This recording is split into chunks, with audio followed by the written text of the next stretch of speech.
Fabian bergegas menutup gerbang rumahnya dan berlari akan membuka pintu rumah saat sebelumnya Anya muncul dari balik pintu. "Kok baru pulang?" "Ah, Bian, pelan-pelan." Anya protes karena Bian memeluk tubuhnya erat. "Maaf sayang, kamu marah ya?" "Marah? Nggak mungkin lah. Aku marah cuma gara-gara kamu keluar kota. Kan untuk kerjaan. Kecuali kalau untuk perempuan lain." Jelas Anya yang melepas pelukannya. Iya, hehe, makasih ya sudah mau mengerti," ucap Fabian yang mengekori Anya memasuki rumah. Anya menuju dapur dan membuatkan minuman hangat untuk suaminya. Sedangkan Bian mandi di kamarnya. Anya menaruh madu hangat itu di meja kamar Bian dan menunggu suaminya selesai mandi. "Kamu pindah kamar saja ya," pinta Bian saat keluar dari kamar mandi, melihat istrinya di pinggir ranjang. "Boleh, tapi aku nggak mau ya kamu mengganggu tidur nyanyaku." "Bagaimana bisa kamu jahat seperti itu, Anya? Kalau aku pingin gimana?" Wajah Fabian memelas. "Alah, alasan pula kau ini. Pokoknya kecepatanmu seminggu hanya 1 kali. Oke?" Fabian ingin protes, tapi dia mulai takut dengan gertakan sang istri. "Oke, tapi kalau gitu di kantor kamu harus mematuhi perintahku ya. Dan jangan dicampur adukan masalah di kantor dan di rumah. Oke?" Anya melongo melihat tingkah konyol suaminya. Malam ini Fabian bisa lega karena Anya tidak tahu kalau dirinya pergi ke Singapura dengan Gladys. Tapi dia menaruh dendam terhadap Jonathan yang mengerjainya hingga pulang mendadak. Karena lelah, Fabian terlelap. Sedangkan Anya masih berkutat dengan HP-nya. Tiba-tiba ada pesan masuk di HP Fabian dan tak sengaja terbaca oleh Anya yang isinya Gladys menanyakan keberadaan Fabian. Karena tidak mendapat balasan dari Gladys nelpon Fabian berkali-kali. "Kenapa sih ini wanita gatel banget?" Anya mengomel kemudian mengangkat telepon itu. "Halo, kenapa malam-malam menelpon Fabian?" "Loh, ini siapa? Tolong berikan ke Fabian. Saya istrinya."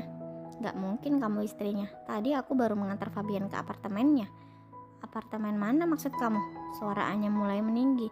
"Di Singapura lah, memang di mana lagi?" Suara Gladys tak kalah hebohnya. "Singapura? Ini Fabian di Jakarta." "Jangan halu ya kamu Gladys," teriak Anya yang membuat Gladys melakukan panggilan video. "Dikira kau takut apa?" batin Anya lalu mengangkatnya. "Kamu Anya, ngapain kamu pegang HP Fabian? Kan sudah Bian bilang aku istrinya. Kamu masih tidak percaya? Lihat nih, aku tidur dengannya." Anya mengarahkan kamera HP-nya ke arah Fabian yang sedang tertidur memeluknya. Hati Gladys sangat hancur menyaksikan ini. "Dasar wanita murahan, kamu pasti merayu Bian. Gak mungkin Bian sudah menikah." Gladys tak percaya begitu saja dan mematikan teleponnya. Anya yang tersulut emosi menggigit telinga Fabian hingga si empunya menggosok-gosok bekas gigitan yang sakit itu.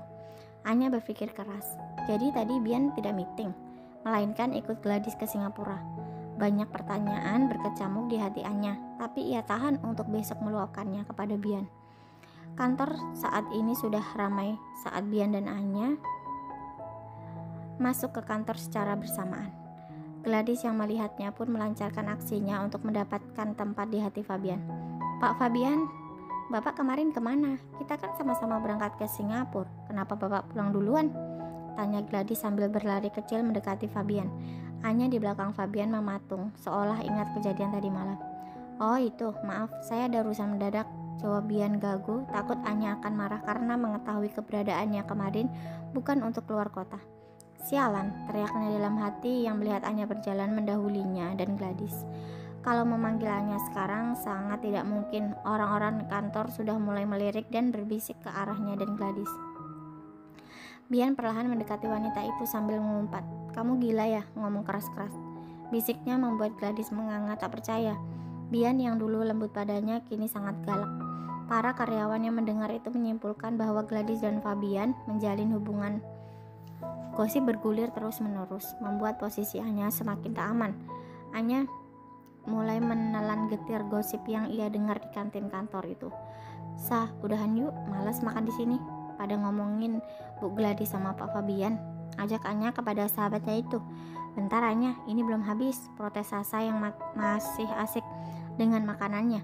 Tapi Anya keburu pergi meninggalkan dirinya. Terpaksa Sasa mengikuti Anya. Belum sempat mendekati Anya, Sasa mendengar ucapan Jonathan yang sangat membuat Sasa kaget.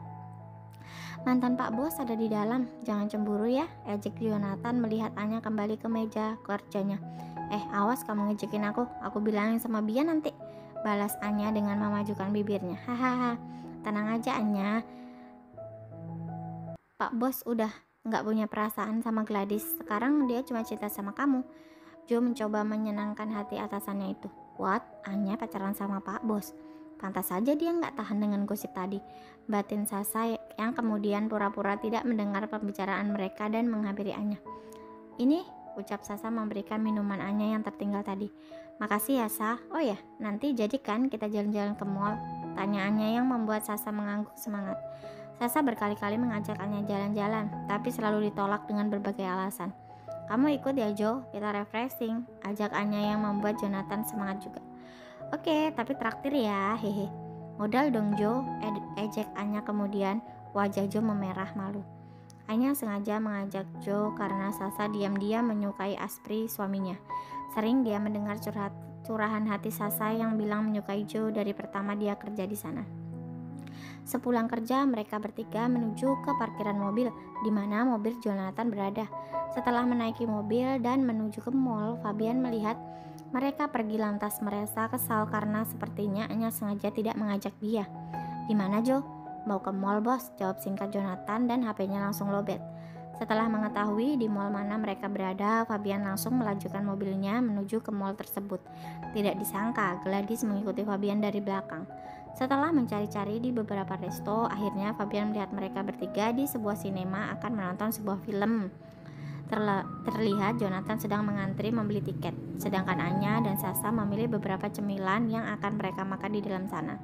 Ketika Fabian akan memanggilnya, tiba-tiba tangannya digandeng oleh Gladys yang menghampirinya.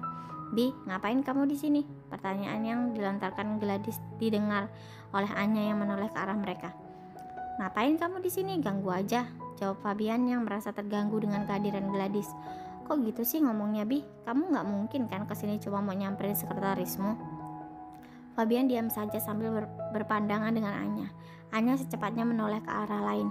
Dia tidak menyangka Fabian mengajak Gladys ke bioskop. "Kalau begitu, ayo kita bergabung dengan mereka," ajak Gladys yang menggandeng mesra Fabian menuju ke arah Jonathan yang sedang antri membeli tiket. Jonathan terkejut melihat bosnya dan Gladys di belakang sedang mengantri tiket juga.